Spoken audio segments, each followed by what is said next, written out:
보통 MBTI 이야기할 때 같은 유형이라도 사회화된 유형이랑 그렇지 않은 유형이 다르다고들 하죠. 도대체 사회화라는 게 뭐길래 그런 말들을 하는 걸까요? 이 이야기를 해보겠습니다. 오늘 영상은 대략 10대 후반부터 20대까지 이제 막 사회생활을 시작하려는 분들 있죠. 그런 분들 중에 일부를 대상으로 한 겁니다. 다시 말해서 일단 사회화가 심하게 안 된 분들은 제외하고요. 그리고 사회화가 충분히 된 분들이라면 이미 다 아는 얘기일 수 있어요. 그래서 말하자면 이제 막 사회화가 되기 시작한 분들, 사회화가 뭔지 감은 오기 시작했는데 그게 구체화되지 않은 분들에게 이 영상이 도움이 되지 않을까 생각합니다. 개인적인 의견이니까 참고만 하시기 바라고요.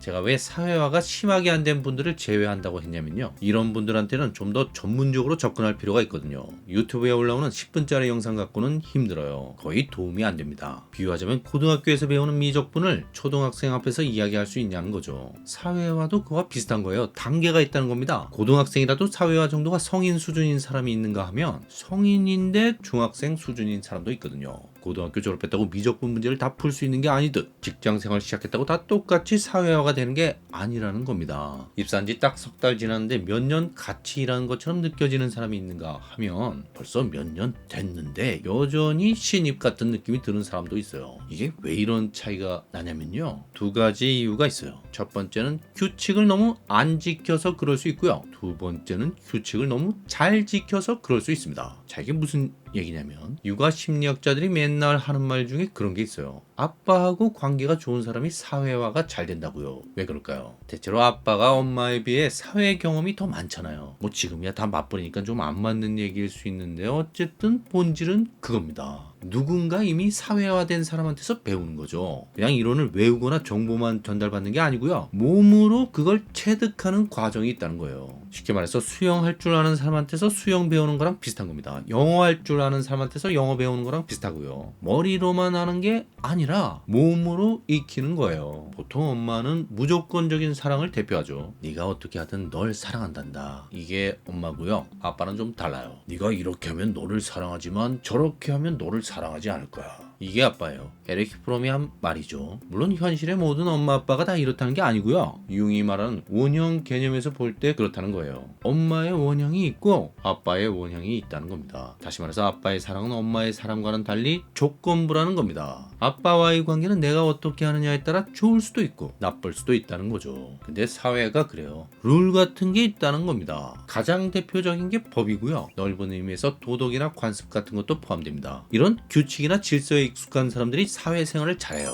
사람들에게 받아들여질 만한 행동을 하고 거부당할 행동은 잘 안 하거든요. 일부러 노력하는 게 아니라 그냥 몸에 배어있다는 얘기입니다. 매우 자연스럽게 적응을 하는 거죠. 근데 여기서 착각하시면 안 되는 게요. 아까 사회화가 잘 되는 사람은 아빠와의 관계가 좋은 사람이라고 했죠. 단순히 아빠가 하는 말을 무조건 잘 듣거나 아빠가 정한 규칙을 철저히 지키는 그런 사람이 아니에요. 아빠하고 친한 사람이라는 겁니다. 이거 헷갈리시면 안 됩니다. 다른 거예요. 그런데 나는 아빠랑 사이 엄청 안 좋은데 사회생활 잘한다는 소리 많이 듣는데요.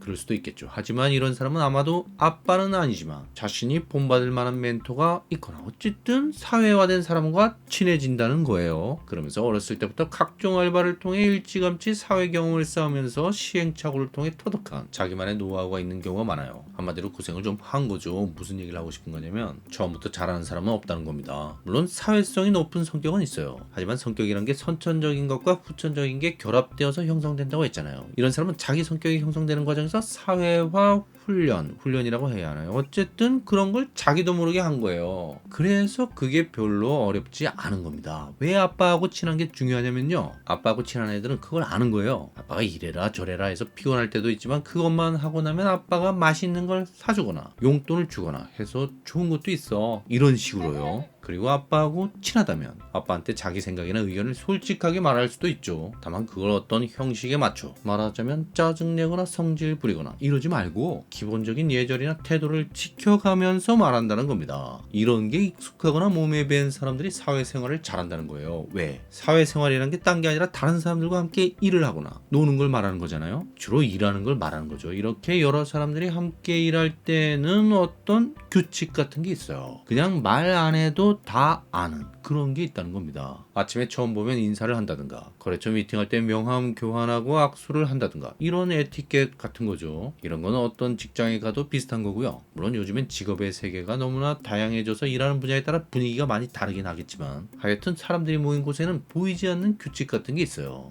사회화가 잘 된 사람들은 이걸 빠르게 알아채고 그 선을 지키면서 적응하는 겁니다. 그걸 지키려고 막 애를 쓰는 게 아니고요. 그냥 그런 거에 익숙한 거예요. 많이 해봤다는 얘기입니다. 사실은 그러면서 자기 마음대로 사는 겁니다. 지킬 건 지키고 챙길 건 챙긴다는 얘기예요. 무슨 얘기냐면 앞에서 얘기한 대로 그런 사람이 있죠. 석 달밖에 안 된 새파란 신입인데 몇 년 같이 일하는 느낌이 드는 거예요. 왜 그럴까요? 만약 이 신입 친구가 분위기 파악도 못하고 엉뚱한 말이나 행동을 자꾸 하든가, 혹은 정반대로 무조건 시키는 대로만 하고 선배 직원들을 어렵게만 대한다면 여전히 신입 같은 느낌이 들 거예요. 그렇죠. 근데 이 친구는 처음엔 선배 이야기를 열심히 듣지만 시간이 지나면서 자기 의견도 조금씩 내기도 하고, 그러면서 선배 직원들을 편하게 대하고 있는 겁니다. 그러다가 어느 날 같이 밥 먹으며 얘기하는데 석 달 됐다고 하니까 뭐 그거밖에 안 됐어? 근데 왜 몇 년 같이 일한 느낌이지? 이렇게 되는 거예요. 자, 그런데 여기서 아주 중요한 게 있습니다. 이 친구는 그러면서도 선을 넘지